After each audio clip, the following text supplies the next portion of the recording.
उठिबा महाराजा भक्त काज कल्पद्रुमा भक्त काज कल्पद्रुमा भक्त वांछिती तव चरणा दर्शन देगा गुरुराया। अहो मान गंगा तीरी अवतरले श्रीहरी पापी जनाते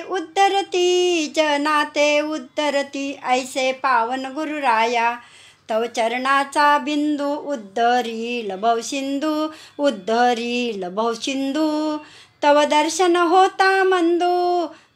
होता मंदू पुण्य पावन करशी तू। ब्रह्मानंद आनंद सागर तुमचे चरणी झाले स्थिर त्यांचे चरणीचा किंकर दर्शन सुख प्रार्थितसे